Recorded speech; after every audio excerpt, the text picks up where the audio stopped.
Sétima carta. O que é maior? Os que escalam a montanha ou a montanha? Os barcos que saem ou o oceano que os recebe?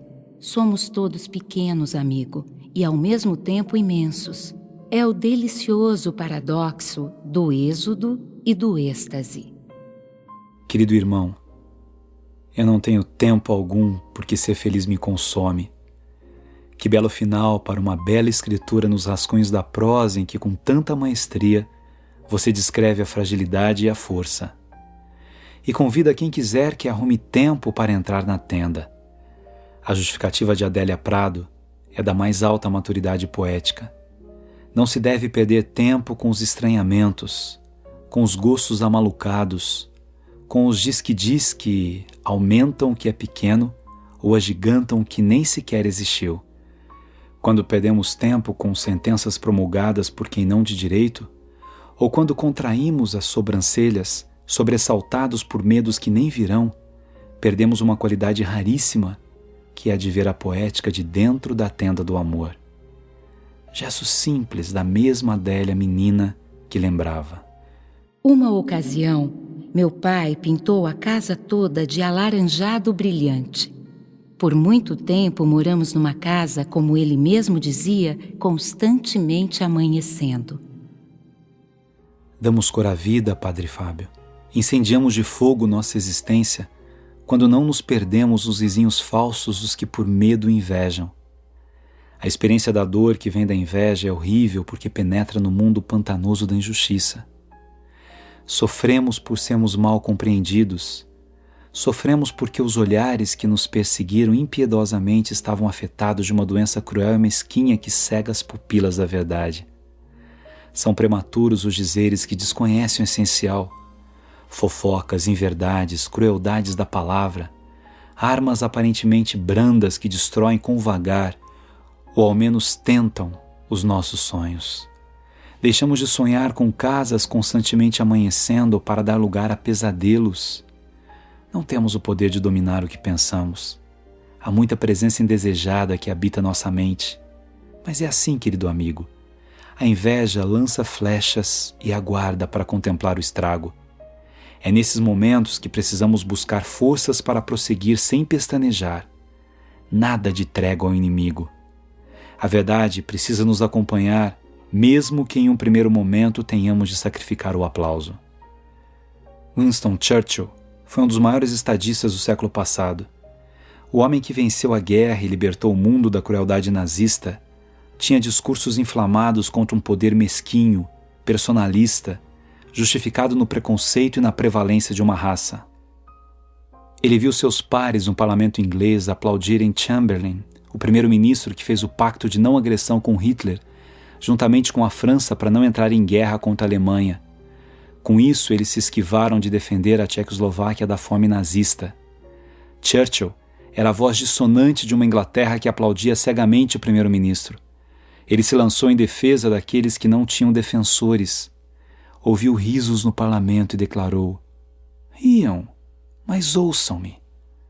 Foi assim o final do seu discurso de 8 de agosto de 1939, transmitido de Londres para os Estados Unidos.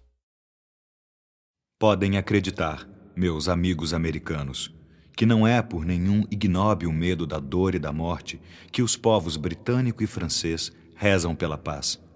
Não é porque temos dúvidas sobre como terminaria, em última instância, uma guerra entre a Alemanha nazista e o mundo civilizado que rezamos hoje à noite e todas as noites pela paz. Mas, seja a paz ou a guerra, a paz com iluminada e irrestrita prosperidade, hoje ainda em nosso alcance, ou a guerra com sua carnificina e destruição desmedida, devemos aspirar a compor no futuro algum sistema de relações humanas que venha pôr um fim nesta prolongada e horrível incerteza, que venha deixar as forças criativas e trabalhadoras do mundo continuarem o seu devir e que não mais deixe a vida da humanidade dependente das virtudes, do capricho ou da perversidade de um único homem.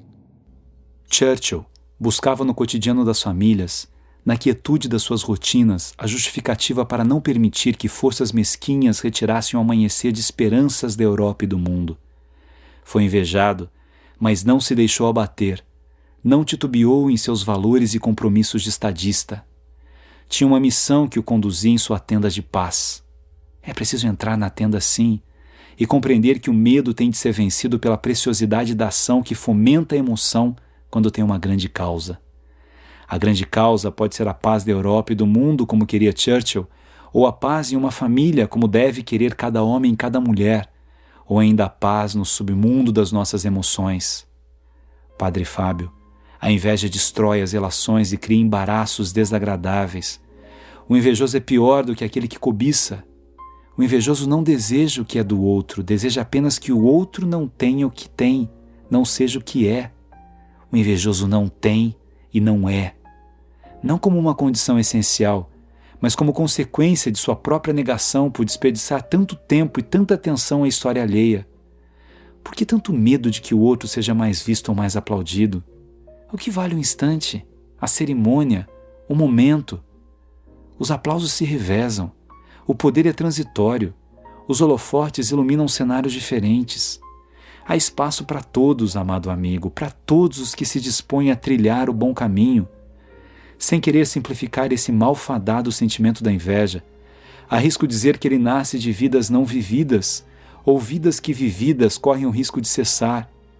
Em vez de o corredor entregar o bastão generosamente ao seu sucessor na corrida de revezamento, ele o esconde, faz troça do que vem, desmente o árbitro da competição que é o próprio tempo. Presenciamos com muita frequência a angústia dos que não permitem repartir o espaço. Nenhum espaço pertence a ninguém.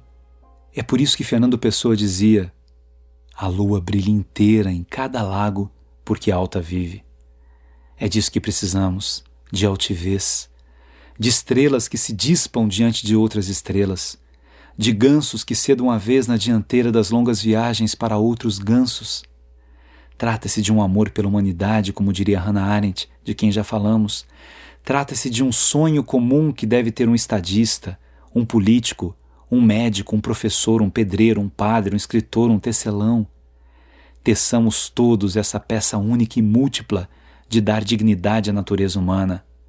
Há medos que nos sondam pelas ruelas envelhecidas dos dizeres malditos, frutos de precipitações, e é por isso que precisamos de um norte. Urge que tenhamos um norte. É isso que faz com que as angústias cotidianas tenham um sentido. Kierkegaard afirmava que o homem se angustiava porque tinha opções de escolher. O instante faz parte dessas escolhas.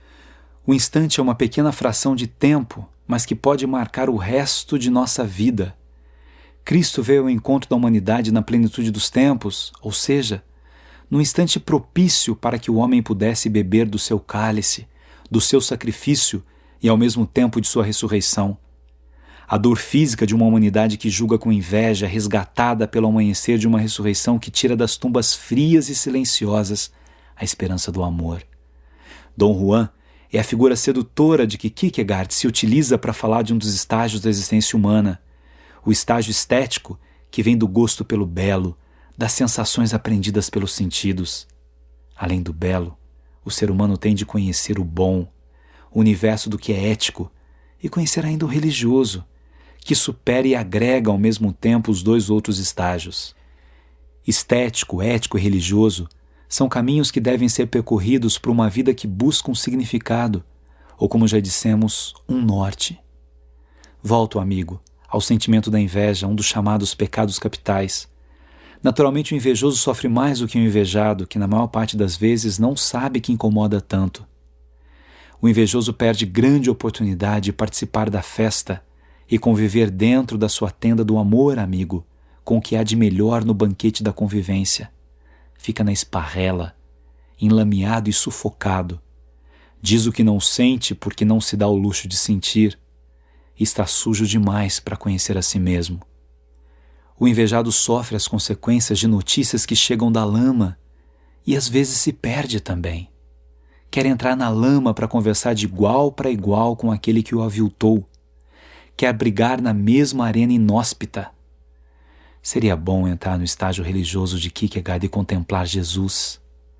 Tentar humildemente imitá-lo. Caminhar de mãos dadas com a encarnação do amor. Por mais dolorosa que seja a subida do Calvário, não há tempo nem necessidade de devolver as agressões de cada um daqueles que simplesmente não sabiam o que faziam. E só por isso já mereciam perdão. Seguir adiante mostra ardor pela missão e comiseração pela ignorância. Seguir adiante significa entender o que há no alto e o que há depois do que virá primeiro. É assim mesmo, confuso e simples. Depois da negativa de revanche, depois da proibição da vingança, vem a calmaria da maturidade. Repito, amigo, não é preciso nem agradável entrar na lama. Como as pessoas se perdem quando agridem os agressores? Penso que seja esse o conceito que Cristo queria dar ao sugerir que se oferecesse a outra face ao ofensor. Não se pode perder tempo quando a tenda está armada. Não quero parecer pessimista, Padre Fábio, ao falar tanto de inveja e de lama, de tempos que se perdem enquanto o alaranjado brilhante de Adélia enfeita casas sem observadores. Observemos a luz, querido irmão, e permitamos que ela nos conduza. É essa a nossa grande vocação. Cada um de nós é fruto do pensamento amoroso de Deus. Não é assim que está no livro de Isaías? O Senhor troca 1000 reinos de amor se necessário por sua criatura. Cada um de nós é querido, amado e, portanto, necessário. Deus não é indiferente ao sofrimento de seus filhos.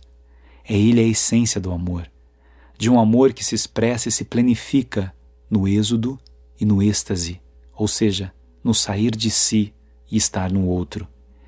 É essa uma alternativa inteligente para que a alteridade vença a inveja, para que os encontros embelezem a travessia. O êxodo é o abandono do que nos oprime e nos corrói, os abraços frios que damos em nós mesmos pelo medo de abraçar e sermos abraçados.